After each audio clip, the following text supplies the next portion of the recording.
Chapter 14. Moonlight danced on the waves. It was a clear night, and the breeze was running fair. Kruva and Scarum lay sleeping under the bow space. Sagax sat on the trailer, taking his turn as steer's beast. The shoreline was still in sight as the stop-dog steadily plowed her course north. All the young badger had to do was tweak the rigging lines and check the vessel for veering landwards. He was also tweaking his conscience, trying not to think too hard about his mother and father back home at Salamandastron. Sagax had an idea that his parents had secretly allowed him to leave and go roaming. It was customary with young male badgers, yet somehow he had a feeling that he and Scarum had forced the issue through their rebellious behavior. He decided that when they did eventually return home, he would have to model good behavior and obedience. Sagax chuckled to himself. But for now, he would enjoy being a runaway.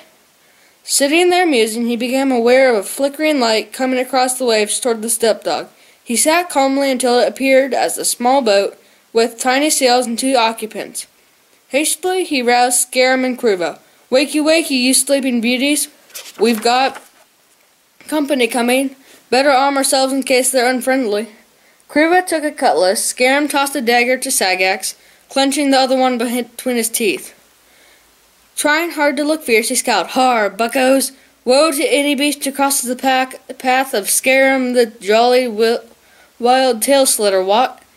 The boat pulled alongside the stop-dog. It was crewed by a sleek gray seal and an old female otter. She sat calmly and cast an eye over the 3, smiling at the sight of Scarum, who was trying to keep the dagger in his mouth while scowling around it. "Barnacles and binnacles, will you look at the puddin'-headed young rabbit? What in the name of flukes and fishes are you trying to do? Chop your own tongue out?" Sagax could see that they were friendly. He extended a paw to help the sea otter aboard the stop-dog. It wouldn't be such a bad thing if he did chop off his tongue, old marm. It would give us a bit of peace. I'm Sagax. The sea otter wife seized his paw in a grip that belied her many seasons and leapt slightly aboard. "My name's Rura Shellrud. Pleased to meet ya. There's a seal Slippo, me old shipmate. Ahoy there, sea dog. What do they call you?" Kruva winced as she shook his paw mightily. "They calls me Kruva, marm. And that long-eared scoff-bag, well, you can call him anything, as long as you don't call him late for supper." Scarum spat out the dagger, spluttering. "Now see here, you 2 wave wallopers. 1, I'm not a bloomin' rabbit, and 2, my name's Scarum Lepus Whipscut, but you may call me Scarum. Tut-tut, dear lady, no need for apologies, what?" Rora shook his paw until Scarum flinched visibly. "Wasn't going to apologize, matey. Kruva, I'm surprised at you. You're no landlubber. Can't you see a rising spring tide approaching? Your ship will get pounded to splinters on the shore rocks if you stays on this course, Slippo?" Rising at his shiny webbed paw, the gray seal called out, "Hoom, hoom, whoopa, boom." Scarum blinked at the seal. "I say, what's all that flippin' great honkin' now row's supposed to mean?" Rura took a rope line from Slippo and secured the prow of her boat to the stern of Stopdog.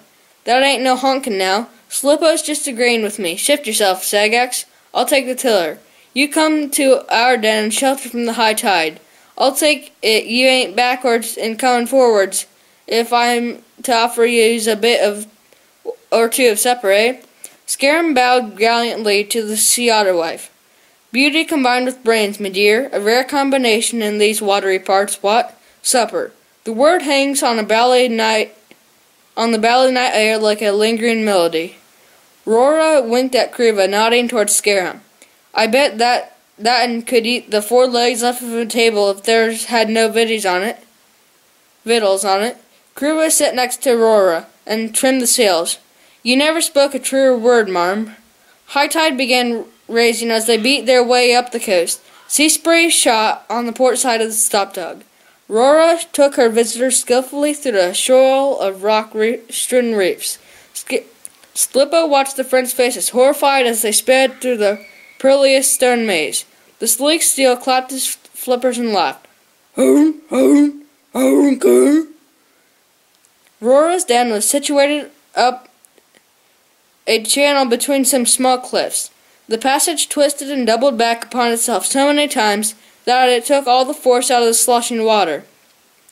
Slippo slid expertly onto the tricky, thickly seaweed-fringed ledge. He moored both vessels loosely, allowing them to ride up and down on the swell. Rora explained. Lashing a seaweed ear, our little ships can bump against the rock forever. They won't come to no harm. Anyway, boat's crew, shift yourself, messmates. Step lively now. Sagax would never have guessed that there was a cave at the rear of the ledge, until Slippo drew aside a curtain of long trailing kelp. The friends hurried inside and shook, staring wordlessly. It was a natural cave in the solid rock, with a crack in the roof serving as a chimney vent. A fire complete with stone-slabbed hearth and a rock oven burned low but warm. Rora fed the flames with driftwood, wood, and sea coal as she chattered away. Sit ye down there, and ye three. Slippo, where's your manners? Serve 'em drink and fetch me some bowls. The seal rolled his large, huge liquid eyes. Hum, hum. They sat on the shelf of rock padded with silk cloth cushions, stuffed full of dried sea moss. Slippo presented them with beakers fashioned from nautilus shells. Scarum sipped wearily. This tastes like a bit of all right, what? Kruva smiled broadly. Crabapple and sweet woodruff tonic. I ain't tasted this since I was not but a shrimp. Rora looked secretly pleased as she pushed a deep basin from the oven. Fragrant smells wafted around the cave.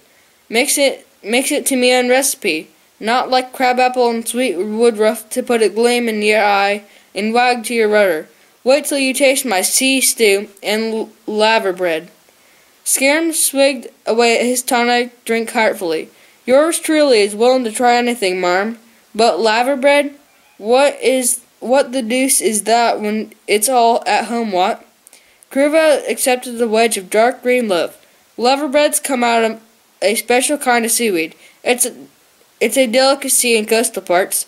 Sagax liked the laver bread. It was savory tasting, a bit salty, but not unlike spring cabbage made into a loaf. The sea stew is rare good eating, comprised of many types of shrimp, shellfish, thickening with cornflour and full of mushroom, potato, leek, and carrot. Kruva sampled it from his deep scallop shell bowl. Beg pardon, marm, but have you got any hot root pepper? Rora produced 2 small wooden boxes and a tiny spoon. This one's your normal hot root, and this is from my old grandpop's store. He used to make a living fighting pirates. This pepper came from a corsair's galley, what sails the far isles of the big ocean. I calls it red firebrand pepper, 10 times stronger than hot root. Kruva sprinkled both peppers deliberately on his sea stew. He tried it, put the bowl down, and bent double, making loud gasping noises. Grabbing his tonic, he quaffed a deep swig and straightened up. Tears pouring from his reddened eyes, and great beads of sweat stood out on his nose-tip. He recovered himself and grinned from ear to ear. Whew! Now that's what I call prime good pepper. Scarum accepted another bowl of stew, ignoring the boxes of pepper. He remarked cuttingly to Slippo, "These confounded sea dogs got no respect for their blinking stomachs, what? Slippo raised his head from the bowl. Home? Balloon? The hare nodded dryly. Couldn't agree with you more, old lad. Waves could be heard from afar, booming against the rocks, with strong wind driving them. Inside the cave was snug and secure. Rora served the friends some of her special crusty plum slice in a small beaker of old elderberry cordial. They sat enjoying the flickering fire glow whilst Kruva told them of their journey, where they had come from, and the destination they were bound for, Redwall Abbey. Rora took down a little harp and passed it to Slippo. Redwall Abbey, eh? I heard tell of it, but I never got that far inland. 'Tis said to be a wondrous place for sure. But you young'uns must be tired. Lie down and sleep now. Slippo, play us something. Maybe I'll sing. I ain't sung for a while. I've forgotten most of me songs, but I can recall this one. 'Tis a nice little ballad. Stretching out gratefully on the covered ledges, the travelers closed their eyes and listened to the otter wife's song. "'Tis a far cry from the home of a poor lonely thing, over the deep and wild waters of sea, where you can't hear your dear mother's voice softly sing. Like a breeze gently stirring the trees, come home, little one, wander back here some day. I'll watch you every evening and morn, through all the long seasons till I'm old and gray. As the frost of the hedges at dawn, there's a lantern that shines in my window at night. I've long kept it burning for you. It glows through the dark like a clear guiding light, and I know some days you'll see it too. To hasten back, little one, or I'll soon be gone. No more to see your dear face, but I know that you'll feel your tears fall one by one on the flowers over my resting place." Roar and Slippo crept quietly out to check up on the vessels. Sagax and Scarum wept broken-heartedly, moving by the old otter wife's sentimental song. Then Kriva could not resist joining. Tears welled up in his eyes and spilled over his cheeks, wetting the cushions. "I never knew me mum, but I'll bet she was just like the one in Roar's song. A dear gray-headed old thing. Wah!" Scarum rubbed at his eyes with both paws. "My old mum will be standing at the cottage door with a jolly brave smile on her face, hiding the blinking tears. I know she will." Sagax sat up, sniffing and wiping his eyes. But you don't live in a dear old cottage. You live in a great whacking mountain, just like me." The hare used his long ears to mop at his eyes. Jolly nice thought, though, ain't it? Roar and Slippo sat outside until the otter wife was sure her young guests had cried themselves to sleep. She listened a while, then nodding. "You see, Slippo, me old mate, that'll teach him a lesson." The gray seal threw his head back and honked mournfully.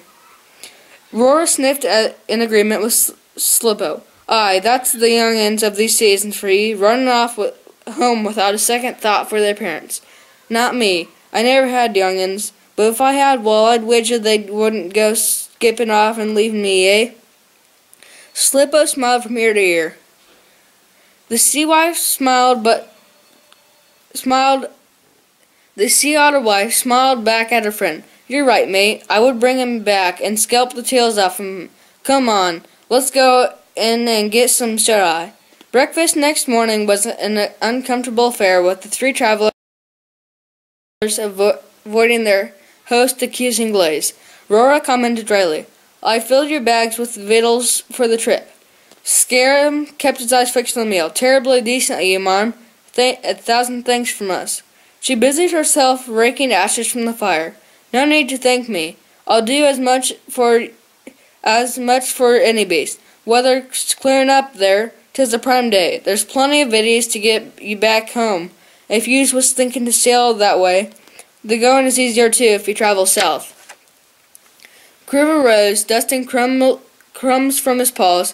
"If 'tis all the same with you, marm, we're figuring on going to find Redwool Abbey, 'cause that's where we's bound."